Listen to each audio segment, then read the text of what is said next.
As we're ending the life of the PlayStation 4, and we're ending it in a big way, there are some gigantic games coming to the PlayStation 4 prior to the release of the PlayStation 5, and who knows if the PlayStation 5 will even be out by the end of this year. That's an entirely different topic, but let's assume that it is. We are nearing the end of the PlayStation 4's life cycle, in the sense that most of the attention is going to shift on over to the PlayStation 5. I'm sure after the PS5 releases, there's going to be a couple more games being released. Of course, sports titles, cross-generational titles, you guys get the idea, but the bulk of the attention is going to be on the PS5 games. However, that's still a ways away, and as you can see, the PlayStation 4 is ending its life in a big way, and specifically with its exclusive lineup, there are a lot of compelling games coming out. Final Fantasy VII Remake, you've got Persona 5 Royal, all of these games are coming out. However, as far as an exclusive standpoint, I think two games really stand above the rest in terms of anticipation and from being Sony first-party titles. FF7 Remake is kind of its own beast, and it's only a one-year exclusive, so I don't even really count that. However,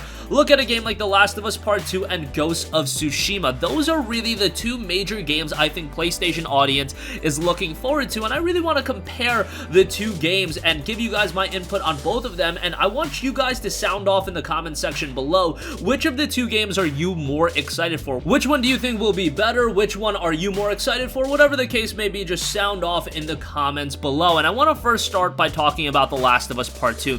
Now, this has been a long time coming, and I think where The Last of Us Part 2 has an advantage over Ghost of Tsushima is the fact that you're talking about lineage from Naughty Dog's previous work. At this point, Naughty Dog is heralded as one of the elite game developers, and rightfully so.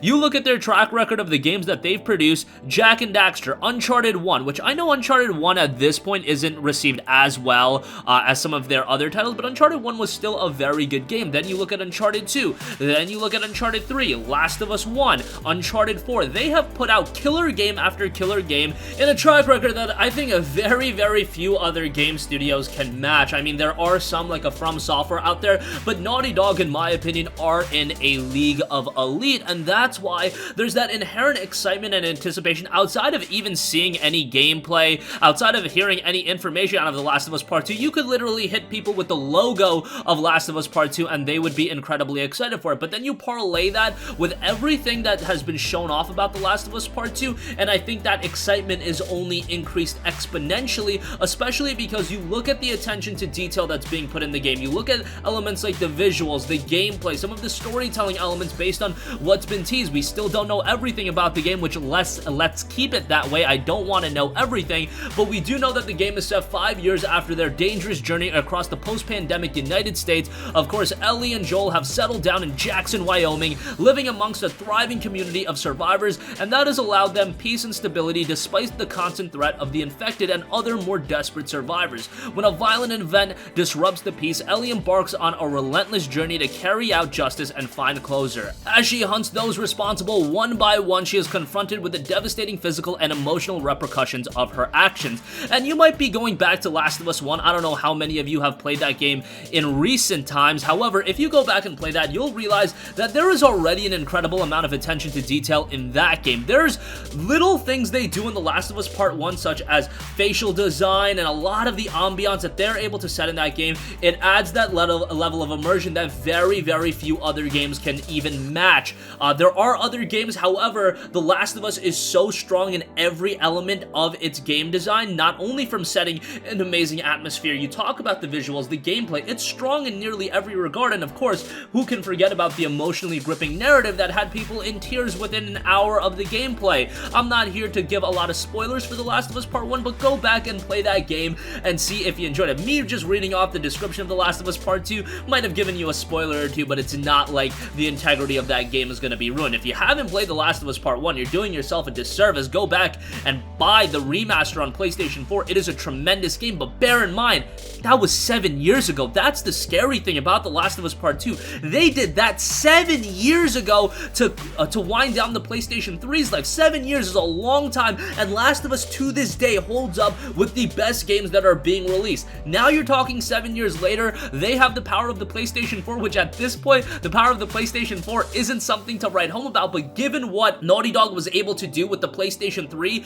at the end of its life cycle with The Last of Us Part 1, if you don't think you're in for something incredible out of The Last of Us Part 2, then I think you're kidding yourself. I think Naughty Dog is gonna push the PlayStation 4 to its absolute knees. Even the PlayStation 4 Pro, I think that's going to be pushed to its absolute knees, and hopefully I just hope that Naughty Dog does it in a way where base PlayStation 4 owners can still enjoy the game without performance issues being at the forefront. I think they are going to be able to do that. They're very good at this type of stuff, and I do think Last of Us Part 2 is going to excel in every regard in terms of accentuating the power of the PlayStation 4 one last time. And speaking of the power of the PlayStation 4, that moves me onto the other game, Ghost of Tsushima. Now, the interesting thing about Ghost of Tsushima, while there is an incredible level of hype and anticipation with Ghost of Tsushima, I don't think it stems from necessarily the fact of everybody viewing Sucker Punch as this elite studio, and I'll talk about that in a second, but a lot of you guys don't even know about Sucker Punch. You don't know what they've done in the past, as a lot of people do with Naughty Dog. I love Sucker Punch. I know what they're all about. I know they're an incredibly talented studio, but when you look at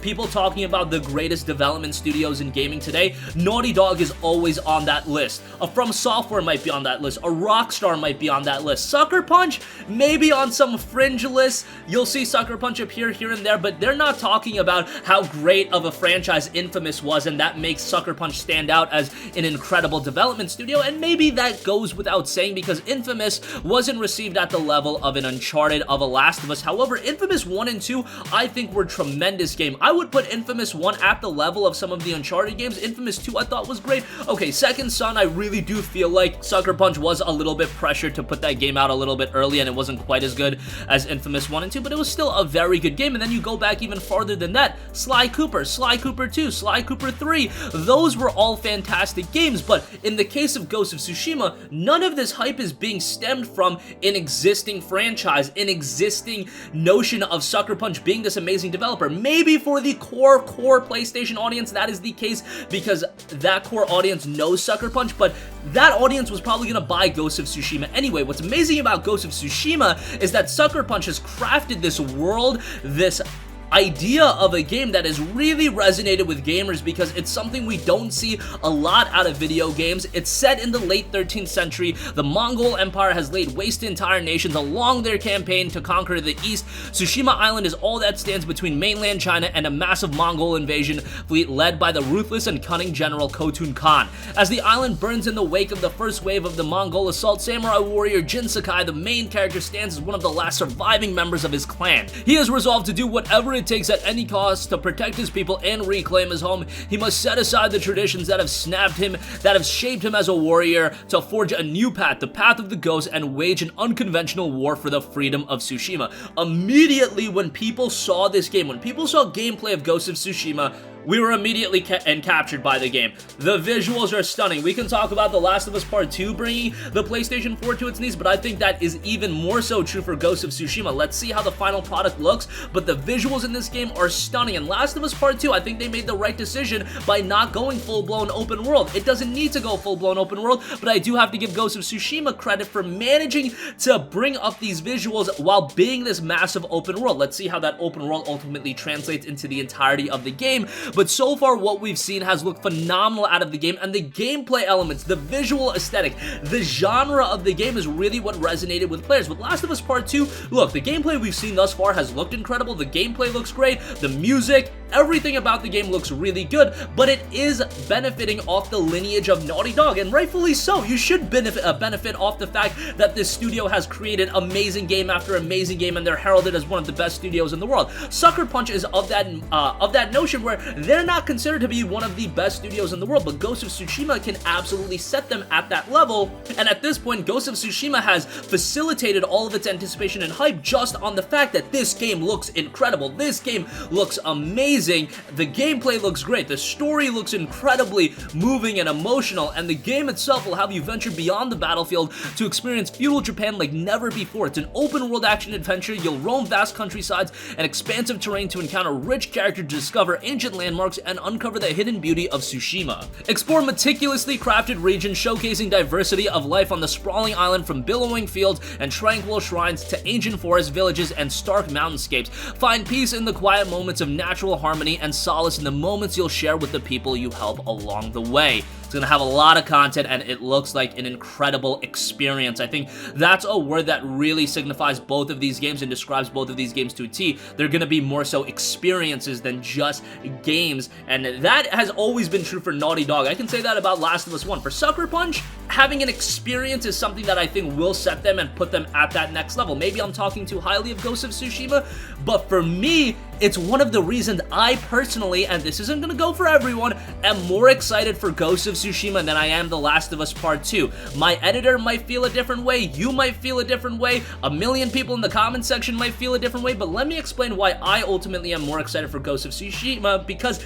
it's that idea of an unknown. I don't know if Ghost of Tsushima is gonna be this incredible game, but to me, it is incredibly exciting to see Sucker Punch essentially craft their magnum opus. I really think this is gonna be their magnum opus because it's been 6 years of developing this game since infamous Second Son has come out. It is blood, sweat, and tears I can tell have been poured into this game. The attention to detail, much like The Last of Us Part 2, is there in Ghost of Tsushima, but a game like this can really elevate Sucker Punch in having that attention and notoriety as one of the top studios in the world. In the case of The Last of Us Part 2, maybe this sounds a little bit selfish, but I am already expecting an incredible game. And is Last of Us Part 2 gonna enhance Naughty Dog's legacy even more? Maybe, but their legacy is already an elite game development studio. That legacy at this point really can't be tarnished given that their consistency is at a ridiculous place. But what I am excited for is for Sucker Punch, one of the studios that, in my opinion, from Sony's first party, has been a little bit undersung, hasn't gotten the attention that they've deserved, but I really do believe Ghost of Tsushima can set them on another level. Maybe all of you guys aren't thinking that way, but I definitely want to hear what you guys think. Which of the two games are you excited for? I'm sure with the majority of you guys, you're picking up both, but it's a fun talking point anyway, so sound off with all of your thoughts in the comment section down below. Thank you for watching, and goodbye. Hey guys, we hope you enjoyed the video, and if you did, make sure to hit the subscribe button, and if you're already subscribed, do us a favor and hit the bell icon. This way you'll be notified whenever we post a new video. That's the best way to keep up with all of our uploads, and we usually try to upload 2 videos a day. And with the bell icon hit, you'll be notified whenever we do upload a video. As always, thanks for watching.